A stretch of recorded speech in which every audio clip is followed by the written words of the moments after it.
Welcome to Wake Up with Patti Catter. Come dive into today's episode, sponsored by the Patriotic Mermaid.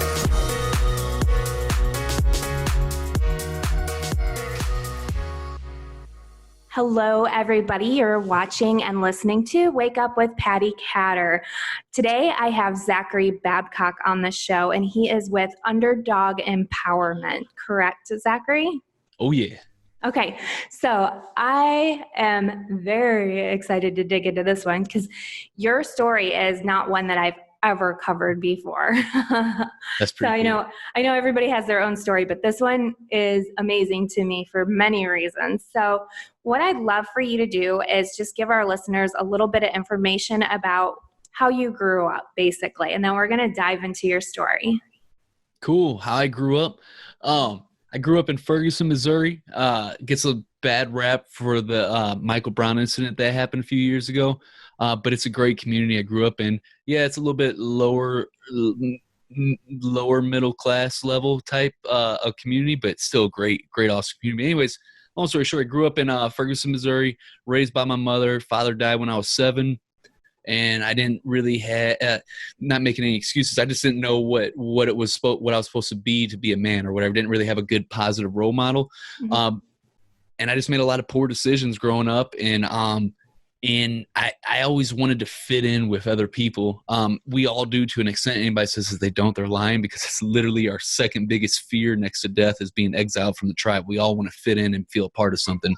And so I just took this a little bit overboard more than most, and that led to a lot of bad decisions. And I started using drugs when I was 9, smoking weed and stuff, and caught a lot of cases by the time I was 17, and then graduated to heavier drugs and ended up going to prison for over 5 years of my life on it.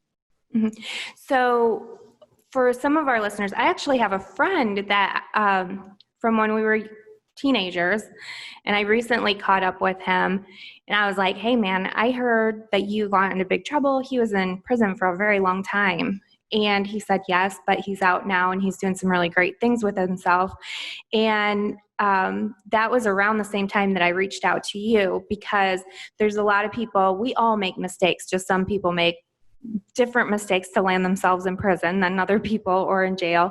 So do you mind talking a little bit about maybe some of the things that you did, or do you not like talking about that and you just want to move forward, or how do you feel about that history that you have?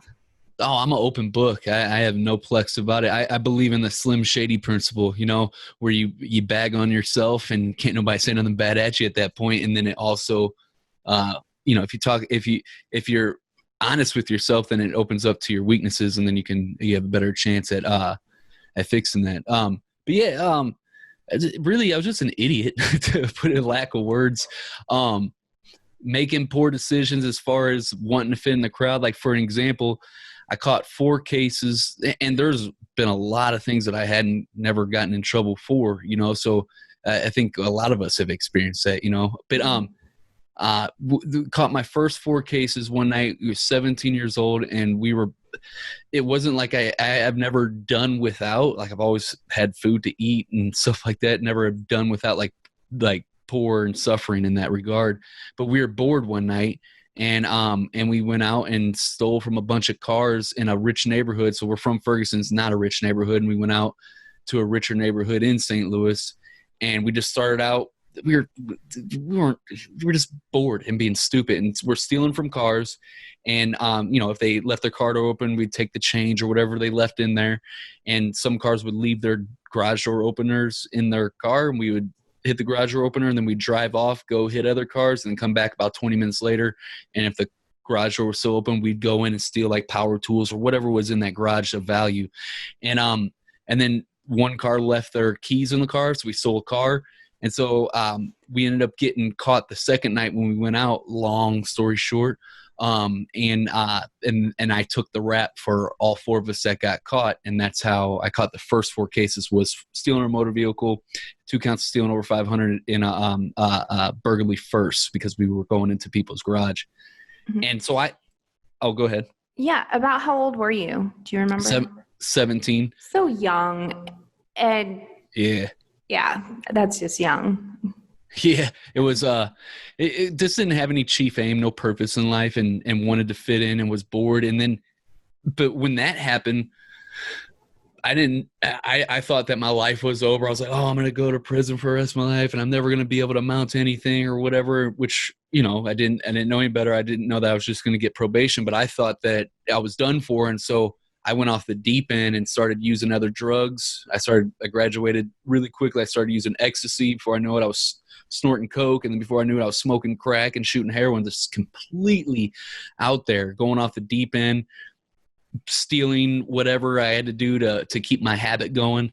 And then I got locked up for a probation violation because I violated my probation for dirty urines. And when I got locked up, I was in Ferguson jail, and then St. Louis County came to pick me up, and I escaped from custody and assault on a law enforcement officer, being an idiot. And I didn't really even assault the law enforcement officer, but I shouldn't have ran. But he put in the report that I headbutted him, and then so he kneed me in my groin. But really what happened is he just came up and kneed me in my groin to get me on the ground. But I deserved it because I shouldn't have been doing what I was doing. But yeah, and so off to prison I went for the next 4 years after that.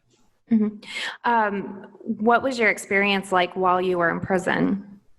I mean, I hear a lot of friends, they're like, oh man, these prisoners have it really easy, and they, watch TV and they are waited on. I mean, really though, I know I've talked to people who've been in prison for real, and that's not the story I hear. So how was your experience while you were there?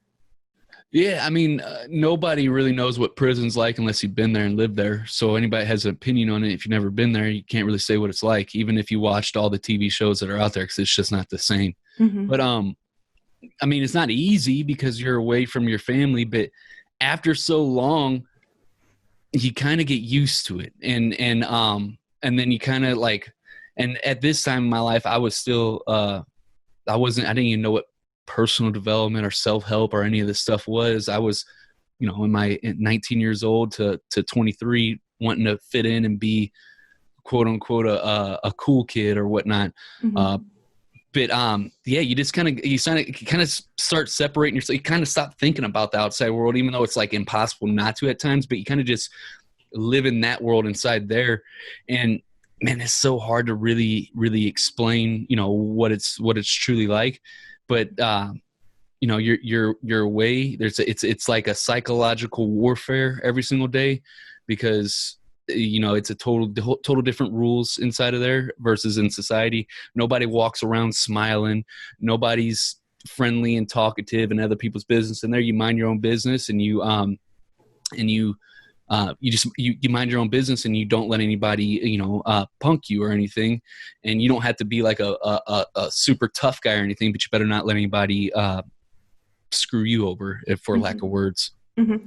So when you were in prison, were you able to get any help, or when was it that you started to get help for yourself or understand that you wanted to turn your life around? That came from within. And I mean, so what I'm building now with my podcast marketing agency, I love that. Don't get me wrong. I'm super passionate about it. It's really awesome what we're doing. Mm-hmm. But that's really also a vehicle to what I'm also doing, like long-term end game type of stuff. I'm all about empowerment. To me, is not like giving somebody fish. It's teaching people how to fish. And the current system, the judicial system, mm-hmm. It's garbage. It's trash. And I'm not making an excuse for people that go to prison, because if you go to prison, you put yourself there and you deserve it, right? But there's people that do go to prison that are like me, that learn from their mistakes and want to get back and to be in their family's life and do some cool stuff. And the system is designed, it's built on money, and it's designed to keep you in the system. If you look at our recidivism rates versus any other country, we dwarf them. It's ridiculous. It's sickening, really. And then on top of that, our taxpayer dollars that are going into this system are being completely wasted. I'd be pissed off if I was paying money for it, which I am, and everybody else is, because the programs that they have you go through don't even help. They don't. I went through them myself, and you can't even relate to the people that are teaching them. On top of it, it's garbage. It's not teaching any practical life skill or helping you in any way, shape, or form, and it's just taking you away from the fact that, hey, when you come out of prison, you got this X on your record and you can't get a job anywhere, period, because you made that one mistake, and even though you changed, that's going to follow you around for the rest of your life. And so it's already hard on that end. So long story short, sorry, I get kind of fired up when I talk about it. It's good for our listeners to hear this, and so important too, because people do screw up, and it is a shame sometimes that has to go with you, and you have that on your shoulders pretty much the rest of your life. And I mean, especially with you being such a young person when all this happened, I can reflect back to when I was younger and think I could have made so many different wrong turns. And thankfully I didn't, but I very well could have. Anybody could have. So it's important to talk about this. Yeah, 100%. I usually don't like to talk about, like, all the stuff that's wrong without talking about a solution. So kind of that's what we're doing. We're building an outsourcing agency where we vet people coming out of prison, not anybody, but people that truly want to turn their life around. Because let's be real, most of the people coming out aren't trying to change their life around. There are some though that do, and for the ones that are serious about doing good, I want to have a program where they come through this program. We build them up first and foremost, where they have to, work on their character and skills and be taught things that aren't even taught in a lot of our school systems. And then we get them matched up based on their strengths and weaknesses with other companies and entrepreneurs that we're connected with, getting them employment so that they're able to feed their family, be productive members of society. And for the people that are entrepreneurs, we'll have programs for them too to help them fast track that. And so the whole thing is designed on not giving you a fish like welfare, food stamps, assisted living. We're going to teach you how to fish and go out and do it yourself. And then our ultimate goal will be a 9% recidivism rate or lower nationwide. I don't even know how we started talking about that. We were talking about prison and it kind of led to that. Yeah. So I was wondering, I mean, what was that life-changing moment for you where you knew that you wanted to change? Yeah. So I don't know how I ended up on that. I'm sorry. No, it was good though. I think that, my podcasts are really laid back. Everybody listening, it's just like we're having a great conversation. So yeah. So yeah. What was that pivotal moment for you? Yeah, it was. So I remember I was somebody that came from within, and I went back. I got locked up for a DWI. I'd gotten out. I came home when I was 19. I did 4 years flat. And then I got out for almost 2 years, was doing good, was working at a bar and grill as a cook, and then I got a job at a clothing store because I used to shop there all the time. Long story short, I was still working at the bar and grill where I had stability in my life, getting paid underneath the table. And I got this clothing job, or clothing store sales job, and I crushed it. Sold 3,000 a whole store, did 9,000 on my third day there. They gave me a promotion, moved me up into management. I'm like, yes, I'm finally putting my past behind me. I'm in a job, in a career field I could see myself thriving in, because I get to, I'm always been like good in sales or helping people, talking with people, communicating with people. And I was all fired up. And then that raised red flags, and I get a call from Human Resources right after I put in my 2 weeks at the bar and grill. And they're like, yeah, you're a convicted felon, dude. You got to kick rocks.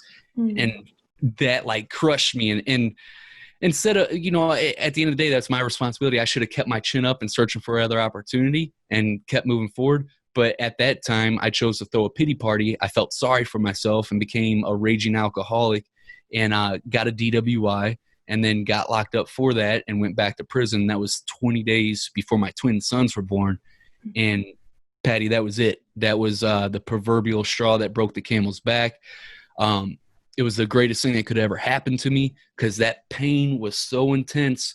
Because I used to play football as a kid, and I didn't have a father figure, and I used to always play football and see all my friends' dads at football practice, and I used to wonder how that felt, to have your dad there. And I couldn't wait for my chance to be a father, or even to be a coach for my kids. And now I'm missing out on something that I looked forward to for so long, and that meant so much to me. So it was super painful. Can't even put into words, but right in that moment, I started running in a completely different direction in my life. Mm-hmm. Wow. So your podcast business, is it a nonprofit or it's separate, or because you're doing so much good? Tell our listeners a little bit about, okay, first of all, your podcast. Some of them may not have heard about your podcast. What is it about? And then secondly, you're talking about how you can help people who've been in prison go to find employment, basically. So tell us a little bit more about both of those things. Yeah, no doubt, for sure. So Podcast Penthouse is the podcast business that we have. That's a separate entity than, and we haven't even started the outsourcing agency that's gonna, achieve that 9% recidivism rate or lower nationwide. But both of those are gonna be for profit, definitely, because the more money you have, the more impact you can make. Just simple math, so we're definitely is there gonna be for profit. The outsourcing agency, though, that for me, like, even though it's gonna be a for profit after we pay all of our overhead and the people that we need to help make the dream a reality, all the profits are going to be poured back into that company when we get to that point. Podcast Penthouse is kind of like building up the war chest to get to that point. And then Podcast Penthouse is huge. I just spent some time on your website today, and sometime, not today because I've been talking all day, I'm going to lose my voice pretty soon, but I definitely want to talk to you more about that because you offer some amazing services. Right on. Yes. So I'm the type of person that if I'm going to do something, I want to be the best at it because I'm really competitive and I just don't, second place or anything doesn't really excite me too much. This is who I am or whatever. And I own every bit of it. But yeah. So how that all came about is through Underdog Empowerment. It was 3.5 years after I got out of prison. And anytime I tried to collaborate with any entrepreneur, anybody, even just people just like myself, up and coming in the trenches, trying to make it happen, nobody gave me, I was just a joke to them. I was this ex-convict turned entrepreneur afterthought that nobody took seriously. Like, man, look at this clown. He's trying to be an entrepreneur after doing prison time or whatever.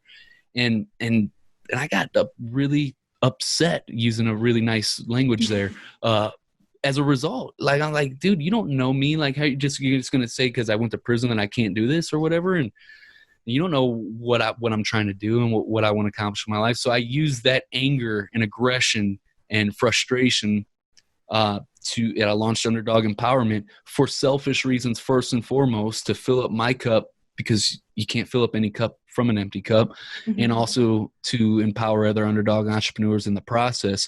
And what's crazy is we got Underdog Empowerment over 2 years now since we launched, but we got it ranked on day 3 on Apple. And then we had Billy Gina's marketing on the show the following week. And it's just been an upward spiral momentum ever since.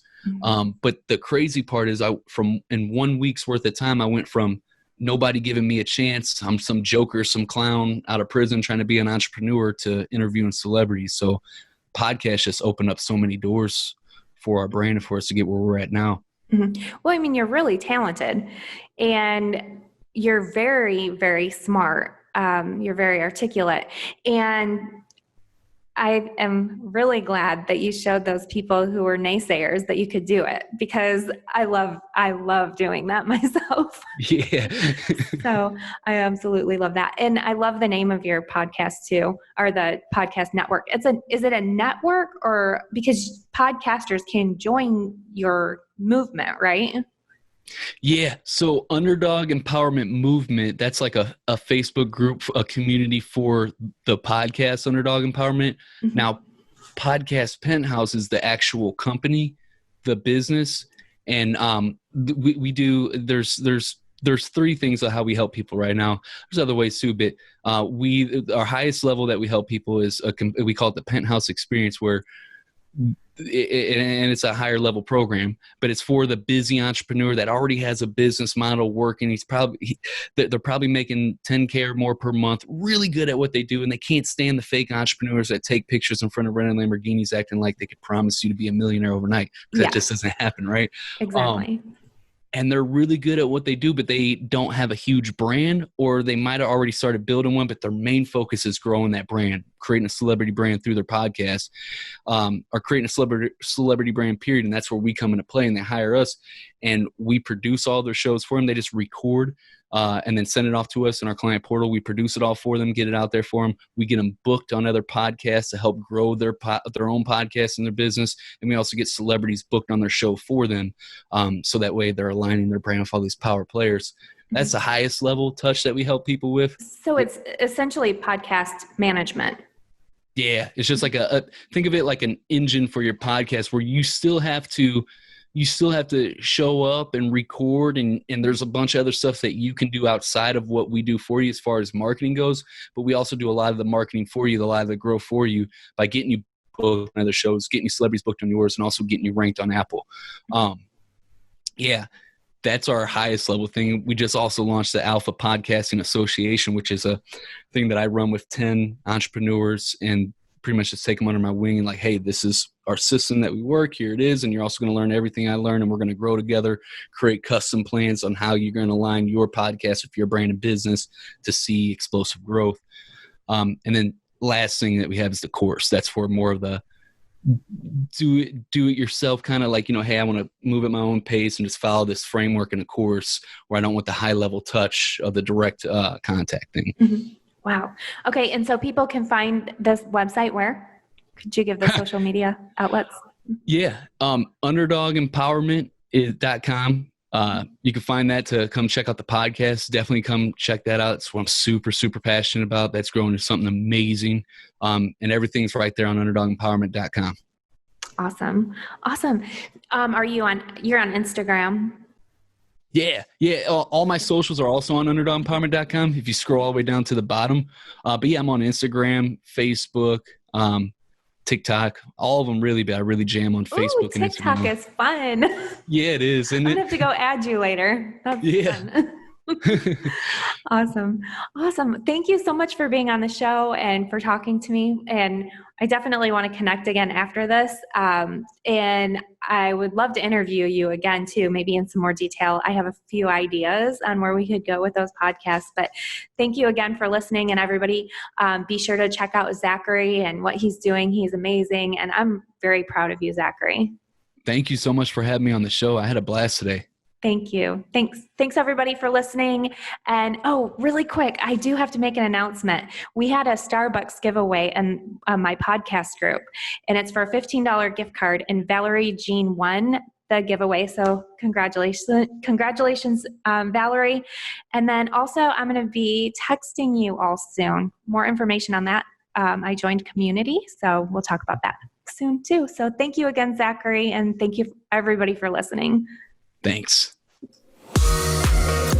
Thank you for listening to Wake Up with Patti Catter. Thank you. Thanks for all that you do. Sponsored by the Patriotic Mermaid. We hope you enjoyed today's episode. I love the show, guys. You're awesome. For more information and updates, check out www.patticatter.com or thepatrioticmermaid.com. Also, make sure to drop us a follow on Instagram at Wake Up with Patti Catter and at The Patriotic Mermaid. Don't forget to subscribe to the show on all major podcast platforms. Until next time, take care.